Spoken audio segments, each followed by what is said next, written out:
because AI is the new thing that we see across any organizations or common people also that we are seeing. Everyone is using AI in some or the other way. So that's the talk for today. I will be specifically talking on AI security governance, why governance is something that is being needed in today's world.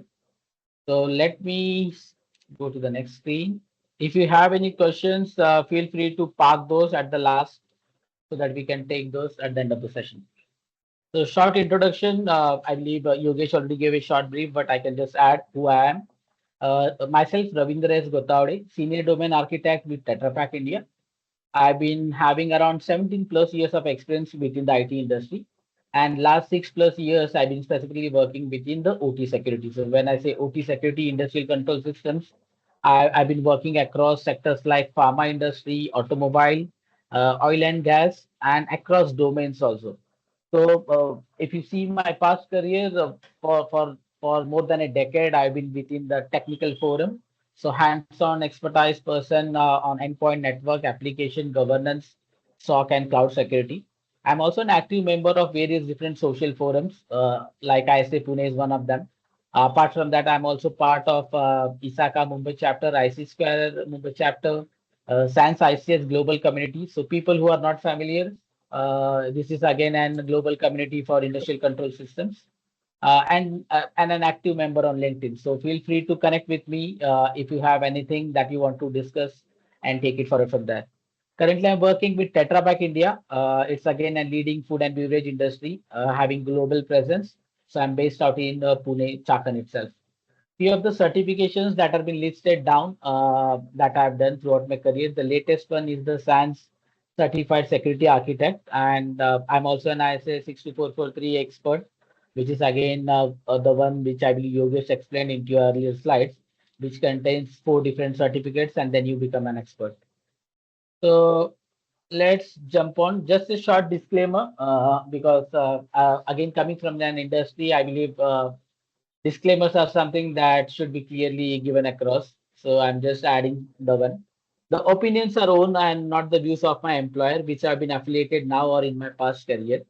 The material and information contained in my presentation is for general information purpose only.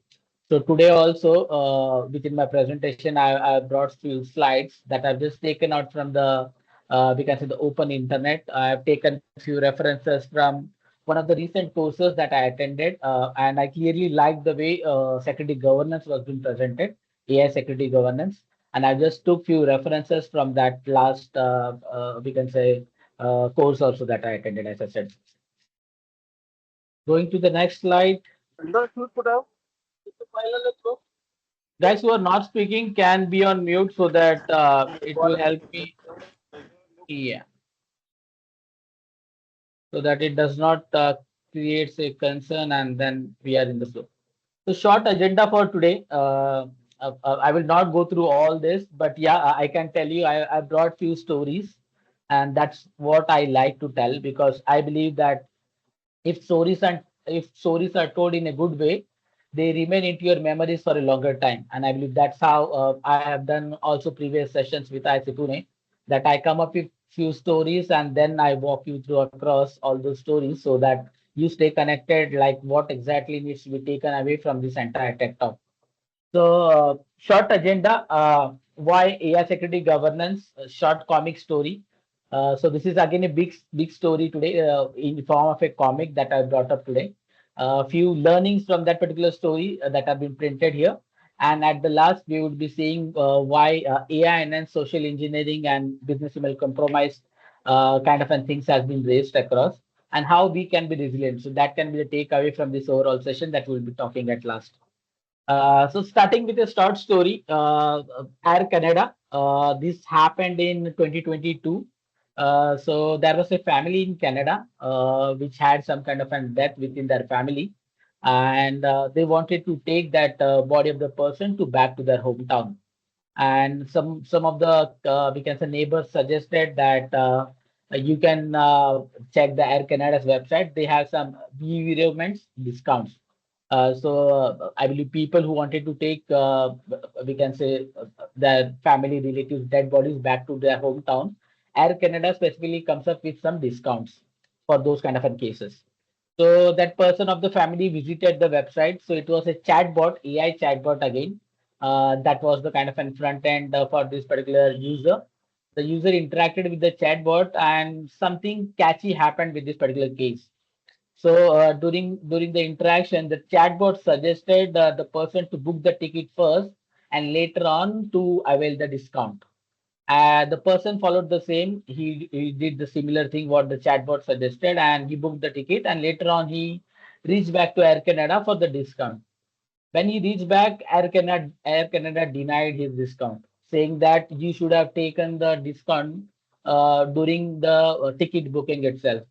And there was again some kind of an email change that happened, and the person took this particular case to the local tribunal court, where it was been clearly decision was been taken in favor of the person, saying that Air Canada should be responsible for the AI chatbot also, because Air Canada cannot deny saying that it is chatbot who has taken that wrong decision, because the chatbot clearly hallucinated in this particular case, giving a false information back to the user, which the user followed, and then he was being not able to take that discount. So this is how AI is been having this own pros and cons, and that is why we clearly need some kind of a governance that we need to have put in place, which will clearly help us to understand how we move forward. So let's jump into the next slides. So today, so this is the kind of a story time again, a big story. I've just put it into comics because I love this kind of comics in my early career because it's easy to remember, and I've also taken this reference from the session that I attended, as I said. So the architect of AI governance. So people who are not familiar with the CISO role. So CISO is nothing but a Chief Information Security Officer, someone who is responsible for the entire cybersecurity, information security within an organization, and who also closely works with the business. So today, for our story, it's again starts with a small, we can say, one of the financial sectors in Mumbai. Mumbai being the financial capital of India, it starts somewhere there where we have this, we can say, person appointed as the new CISO of an organization. Let's see what exactly challenges that he faces and how does she overcome in those challenges. So coming back to yes, so she's the leading character of our entire story, Anaya. So let's meet Anaya to understand what she is capable of. So Anaya is an experienced professional coming from his previous role, where she was also working within similar kind of and challenges that she has worked across. And then she was been newly appointed to this Sundial Financials. So this is the new financial firm for which she has been appointed as a Chief Information Security Officer. And then she joins the organization within the first 2 weeks. It's kind of an initial meetings that happens with the various departments. So that is how she needs to get familiar, right? She holds different meetings with different stakeholders across the organization just to understand what is happening. Everywhere she turned, the company was moving forward. So that's what she observed within the first initial 2 weeks. Everywhere within every department that she was going, she was saying that yes, the company is moving very fast. The board was furious, and the CEO demanded speed. I believe this is across organizations where the top management clearly needs a speed, but the legal team was clearly worried. And that was also a concern for Anaya to think of, because when the legal is worried, we all already know, right? There is something that has been going wrong, which is not being brought up to the light. So let's see what she came across within those various departments that she interacted. So she interacted with various departments within the organizations. If you see on the left-hand side, marketing, they were using their own Gen AI tool for drafting a campaign. I believe this is also common across organizations where different businesses are nowadays using different formats of AI tools to make sure that they make their life easy. So this was something also happening with this organization, marketing using their own Gen AI tool. HR team, HR business also using some kind of an AI resume screening for initial exploration of employees. And if you see on the right hand side, customer services, right, which is also a very important part of any business. They were also testing a chatbot for various different kind of concerns that they need to face to the customers. And then finally, the fraud team within the financial organization, they were also using some kind of an anomaly detection models. And when Anaya did those meetings, she was just curious that a lot of things were happening across the organization, and she noted that activity without governance. So when I say without governance, it clearly she clearly realized there were no approved tools, no risk mapping. So when all these particular businesses were doing their own ways of using AI, they were not mapping it to any risk. There were no clear owners. So these were the kind of key concerns that she observed. Most governance begins with the word pilot, right? So I believe that's what she observed, that every organization says that we are just piloting something, but everyone knows that when this pilot goes into production, and then the same way it has been continued for a longer time. So that was a clear concern for Anaya also. So Anaya clearly, we can say, came across all these concerns across the different departments, and let's see how she moved forward. Yeah. So these things were happening, and then the first kind of an concern observed within the organization. If you can see the warning one, a customer service chatbot confidentially hallucinated a fee waiver for a client. I believe if you relate back to the incident that I told of Air Canada, it was the similar thing. The chatbot hallucinated something, giving a particular customer a fee waiver, which was not supposed to happen. Though similar case happened with Sundial also, but somehow they tried to cover it up, and then it was somewhat closed. Few days passed away, and then the second incident happened. It was again brought to the management that an employee pasted sensitive customer information. So within an organization, we all know, right, various different kinds of data classification exists. So similar thing was been there. Here, a employee working, he just pasted some sensitive customer information into a public Gen AI tool just to save time. I believe if you go across within your organization, similar kind of things happen. Or maybe if you are a newcomer also, now most of the people or students also use AI for various different things, but they don't realize the data that they are putting in, where that data is finally going. So similar kind of a thing happened. The employee pasted the sensitive information, and this was clearly highlighted to the management. Though, if you can clearly see, there might be not a bad intent of the employee who was just trying to save time, just to find out something over the internet if that can help him out. But there was no clear guidance, there was no guardrails, and there was no shared discipline. So that was the kind of clear concerns when this particular case was being brought up to the management. Anaya was also part of the investigation team to understand what exactly did go wrong. And then she realized that yes, there are things that are happening which are not going in the right direction. So let's see what Anaya did the next. So she came back that day. It was a hectic day because full of investigations, escalations from the customers, legals been involved into that. She calmly sat down, we can say, thinking what can be done forward, and she wrote down something within her personal notes. So if you can just see, if we scale AI before we govern it, we are scaling the future incidents. So this was the kind of an conclusion that she noted, that I understand that within my current organization we are scaling AI, but we need to govern it, right? I believe that is the kind of a clear concern. If you are not governing it, we would be having similar kind of future incidents going forward also. So Anaya realized the solution cannot be in 70-page, we can say, policy document, because most of the organizations, I believe that's a common culture across employees. If there is some standard or policy that comes up from upper management, people may be not that keen to follow exactly the policy and standards. They may clearly be bypassing them. And she realized that she needs some actual actions that needs to be taken forward. So let's see now what Anaya has brought up into the next part of his story. So she again called up a meeting across the management team. She called up all the department heads, and she clearly told them, uh, considering the last few incidents that has happened within the organization, I see there are three decisive moves that we need to make sure to make secure, safe innovations. We do not need to slow innovations, but we need to know what we are doing. That was a kind of a clear message that she conveyed within that boardroom, that this is what we need to do.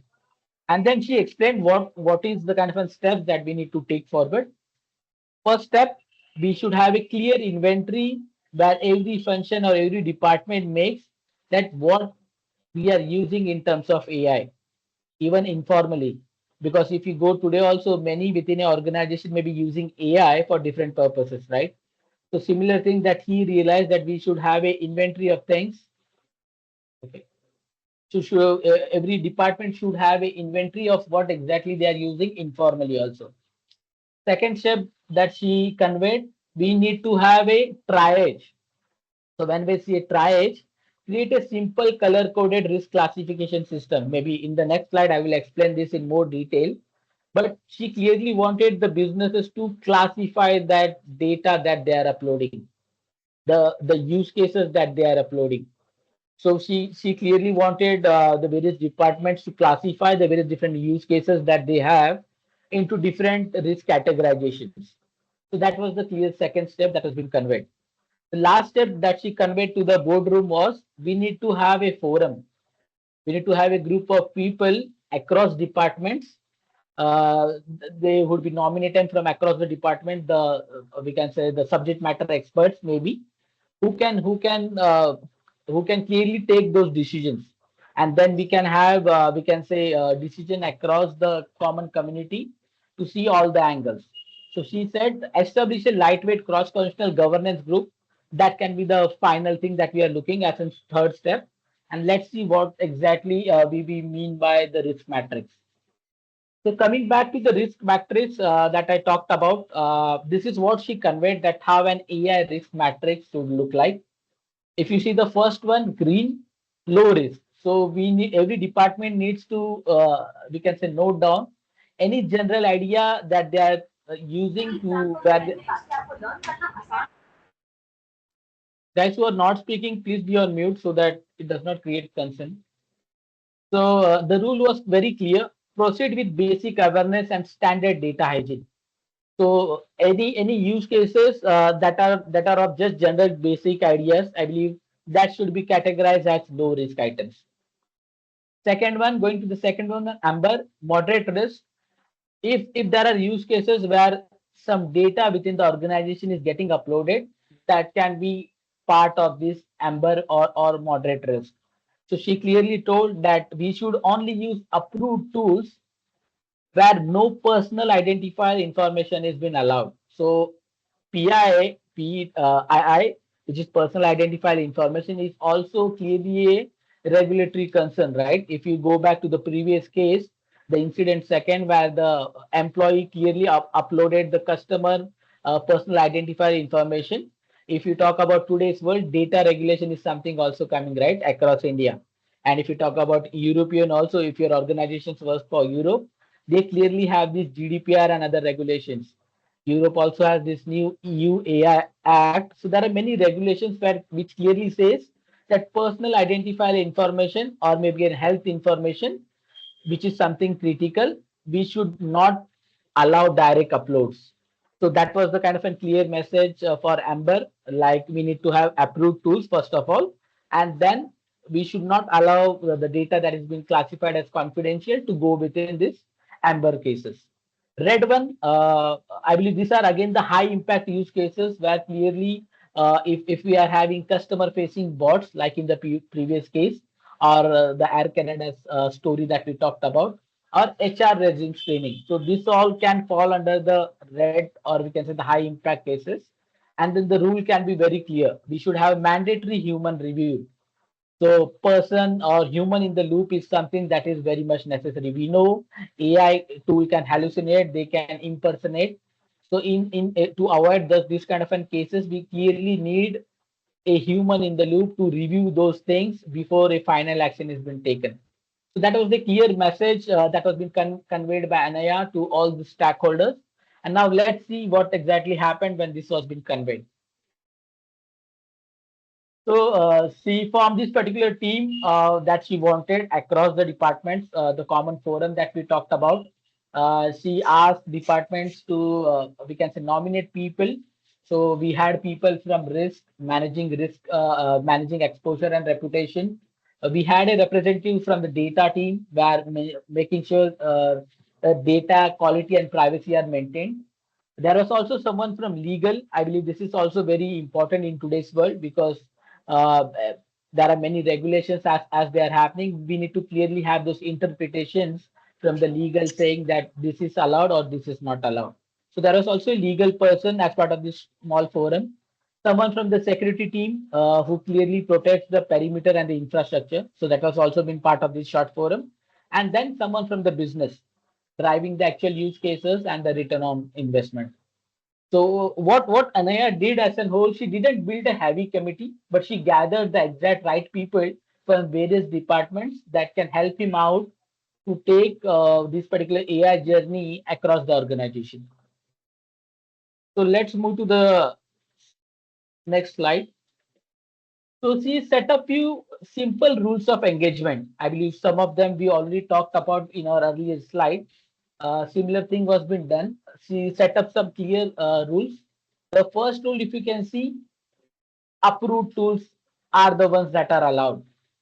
I believe this is also something that you can take back to your organization. I believe this is also something that we recently also implemented within my organization. I can clearly say there are many, we can say, shadow AI tools that most of the organization employees are using. If your IT or if your cyber teams are not aware, they clearly need to work it out and they need to put those guardrails or compensating controls in place so that no confidential data gets uploaded to such unapproved tools. So that was the first clear rule saying that block unauthorized shadow AI tools and only allow approved tools. Second one, restricted data. So I believe in the earlier cases also we saw that every organization now needs to clearly have a data classification, like what is confidential data, what is general data, what is public data. So if the employee clearly knows that which data classification it is, then it can clearly take that decision when that data is getting uploaded to any forum or any AI tool like this. So it will clearly help us to understand the risk classification of the data. So every data should be classified. Third point, a human review. As earlier talked about, there should be also human in the loop in case of important or critical use cases, AI use cases specifically. Because until a human is verifying that, it should not take AI should not take their own decisions, so that it will not hallucinate or it will not impersonate or it will not just give wrong, we can say, outputs. Fourth check here is vendor checks. I believe again, this is how things are also happening across organizations now. You may be having third-party vendors which are also using AI to do some kind of an analytics in the backend, and they are also collecting data within your organization. I have also came across similar cases in my past and my current organization where there are many such now third parties who are also asking data. Maybe I can just give an example. We recently had a discussion with one of the vision camera, we can say, vendor that we had. So vision camera is something that we usually have within our equipments to do food inspection, right? The various quality checks. So there are vision cameras that are being deployed, and this particular third party also wanted data that gets collected to be sent across to their own cloud. So these are the clear cases where you need to clearly do those checking, like what exactly are the data models that would be using that data, where the data is exactly going, how that segregation would be done in terms of your data and the someone else customer's data. So these are the kind of checks that you need to make sure you need to cross check when you try to do those discussions with those vendor who are trying to take data out of your organization. Last but not the least, I believe is the ownership. I believe that is very much important because then usually we can clearly see there is no finger pointing happening, right? Because that is a very common concern across organization. If something goes wrong, then finger pointing starts happening within the organization. That this is not something that we own. It is something else that the other organization or other business has approved. So it clearly needs to have clear-cut business owners so that it will clearly help to define the various different use cases and then to have those owners who can be finally responsible for this decision of those use cases. So hope we are aligned. Let's see what Anaya came across next. This is again common across organizations when we try to put across some guardrails or compensating controls. There is always a pushback, right? And I also faced a similar challenge. One of the board meetings, monthly or quarterly, that happened. One of the head of department, he clearly highlighted or he clearly said, "Why are we adding processes but everyone else is moving fast?" That was a kind of a clear concern raised out within that entire meeting, and it was clearly raised across to Anaya. We are going to fall behind. That was a clear concern that he highlighted.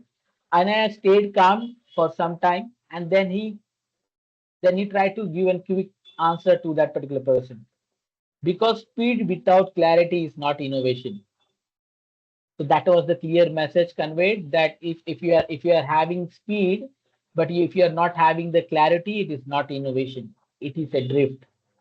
And we have already seen those challenges or already seen those incidents in the past also, where such kind of an incident has already happened within our organization. So now this single sentence which Anaya conveyed to the entire board within that short meeting shifted the company's culture. She was no longer now the person blocking progress. She was the person making progress safer. That was now been clearly understood by the board members, and then it was been flowed down across to the different teams. Let's go to the next slide. So this was what Anaya meant to say. We have just we can say taken two different slides for innovation and drift. So when she talked about innovation, she wanted to convey that if it is governed, if AI use cases are being used across the organization. Disruption, guys. So going back to the Anaya story. So this was what she conveyed. Uh, Visualizing the illusion of speed, and I will that was a clear message conveyed by her that if you do innovation without governance AI, the visibility, clear escalation paths, or confident execution, substance safety. And that was a clear message. And if you do not go by governed AI, it will be a drift. It will create confusions. It will be shadow IT applications across organizations, hidden risk, lack of ownership, inevitable incidents. So such kind of things would clearly happen. So now let's see what was the kind of a final outcome. Yogesh, can you go to the next slide? Yeah. So 6 months later, if you can clearly see on the image also, so things started settled down across the organization. Something surprising happened. The company was actually moving faster with AI. So that was the clear cut now results you can see when you do a proper AI govern in a proper way. Teams were no longer confused about what was allowed and what was not, like which data needs to get uploaded within a tool. So that was a clear direction for every employees. And if you see clear pathways for reviews and escalation also, so that was not be clearly set out across organization. So if there are any new use cases which needs an escalation to that particular group forum which has been created, they have a clear path of escalation. And finally, if you see the boardroom also, the boardroom clearly had a visibility, like who actually owned the various different use cases, the critical use cases, and a proper discipline was being followed across organizations. So Yogesh can go to the next slide.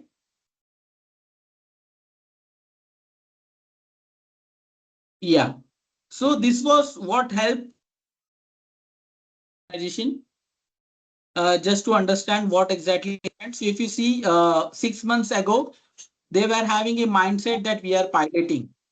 But now the mindset is very clear. We are scaling safely.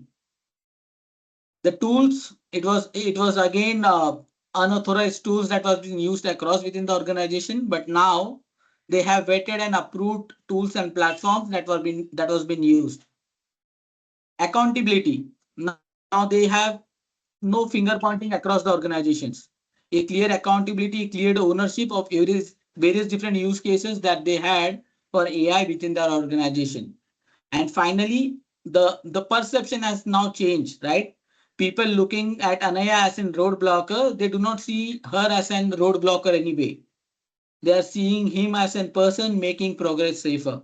So that is how the shift has happened if you follow a proper AI governance. Going to the next slide.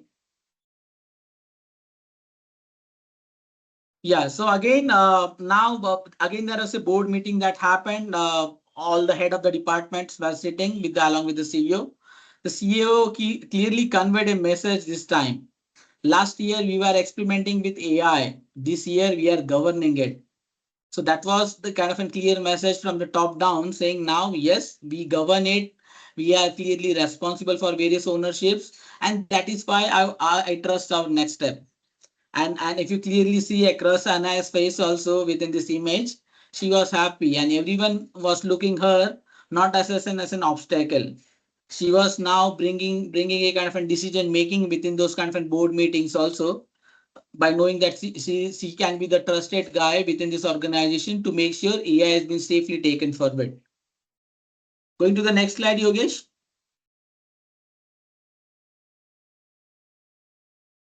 Yeah, so this is how the architect of the entire Sandal financial looked like. So I believe this is the kind of a takeaway for every organization. We should just step down these four questions or steps. What are we doing? Do we have the visibility and inventory of all AI use cases within our organization? What could go wrong? So that risk classification that I showed earlier, that is what every organization needs to come up. They need to document their use cases within these risk classifications. Then it will be who owns it, a clear accountability from an ownership perspective for the various different use cases. And finally, but not the least, how do we move forward? We can clearly have those kind of a small lightweight forums where if there is anything that a decision needs to be taken, that can be taken within those particular forums so that the way forward would be easier for an organization. So that's the kind of a conclusion message of this particular AI story. If you see, innovation isn't about avoiding the future. It's about governing it. And when I say governing it, it is securely governing it by putting those guardrails and compensating controls in place. Yogesh, can you go to the next slide? So this is where the last slide where our story ends. But yeah, uh, what are the clear concerns now do we see from AI in today's world? That's what I wanted to highlight it into this slide.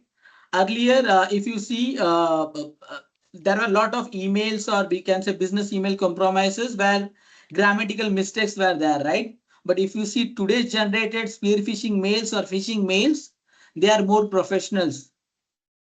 There are no grammatical mistakes into that. And if you clearly say see on the business email compromise side also, they also we can say imitates like an executive tone or a legal tone or a person talking to you day by day. So that is how those emails are now also being put across in today's world. So that's the kind of a common rule for today that we do not need to teach our employees to spot the spelling mistake. We need to teach employees to ask, is this request unusual, high risk, or outside normal process? I believe that is a kind of a common learnings for every organization taking forward, like how a employee's thinking should also change, and what kind of trainings that they need to be provided to make sure they are well aware against these AI generated attacks that are happening in today's world. Yogesh, going to the next slide. I believe this is my last second slide before we go to questions. So this is the kind of again the final takeaway for today's session. How we need to defend tomorrow by responding to AI threats today. And I've just classified into five different items. Impersonation. So now you will see a lot of emails that happens where requests are coming saying that someone executive on the top down is asking for you to do something, but be vigilant. That is what the kind of an actions that you need to perform. There are a lot of data leakage cases that are happening. So we need to be very sensitive what exactly data we are uploading to these AI tools. Hallucination. Human in the loop is the kind of a key for every organization. If you have critical AI use cases, you need to have human in the loop. Output validation. Again, a small, short story. Maybe I can add it here. There was a big four that was been hired by one of the Australian government to do some kind of an engagement, and maybe you can read it over internet also. And that was been out that the big four did that assessment, and there was no output that was been validated. The reports were just submitted to the government, and then the government realized that most of the reports contain AI generated, or we can say reports, or we can say stuff that was clearly not having any relevance in today's world. And then the big four has been again penalized for that by the Australian government. So this is how output validation is also very important, that if AI is generating something, you should also validate those output if it is correctly in the right way. And final but not the least, input validation. The prompt injections that you give to an AI to generate an output, they should be also clearly conveyed what exactly that you want to convey to an AI tool. So I believe that's where we that's the last slide of my today's presentation. Yogesh, the last is the Q&A. So maybe I would be happy to take questions if there are any. And sorry for the disruptions that has happened. One more slide is there. No, that is I believe I've just hidden it across. The Q&A can be the last slide.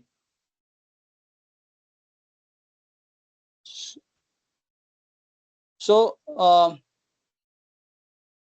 I'll stop sharing. Okay. So first of all, thank you, Ravindra, for the comics. Actually, it reminded me of my childhood where I used to read comics, and this you took us to the comical world of cybersecurity. But it's good to be go to the childhood, because childhood is the best part where we can learn a lot. And now it is a time where we have to learn more than what is AI learning, is to be cyber secure or to be secure more. So what is happening is, I'm being from R&D, and I know that innovation should be needs a lot of internet, not so, a lot of AI stuff. But yes, you this actually it's very, this presentation is very close to my heart now, because innovation, we think that the IT sector and cyber security team stops innovation, they don't allow this, they don't allow that. But now this presentation, or literally from the comic we showed, it clearly gave us a great idea. Instead of a long decks we are getting from the IT, this comic has really explained in a very short and sweet thing. And the best part is that it without that delay, because of the delay, even though your presentation was completed in the right time, because the point was explained in a very well documented way, on a very simple way. And I think this presentation also will be very keen to the MSMEs, where a lot of interns and new members are coming, and they want to prove themselves. So they will go anywhere, and they will take any steps to get the data and prove to the manager. And this will help the MSME owners, which we have lot in our ISA Pune section, to really be vigilant, and take a note that what these people are doing, and do not stop their innovation, but also put a what do you say, a circle around them of cybersecurity. So thanks a lot, Ravindra. And anybody has any questions, please go on. Maybe raise your hand. And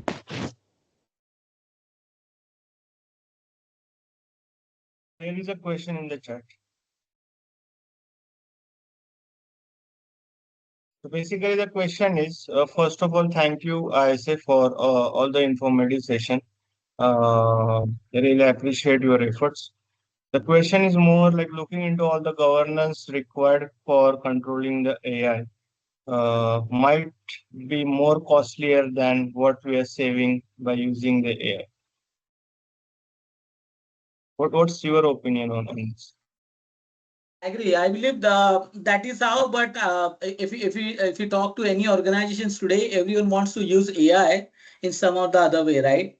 And we cannot stop those businesses making use of that.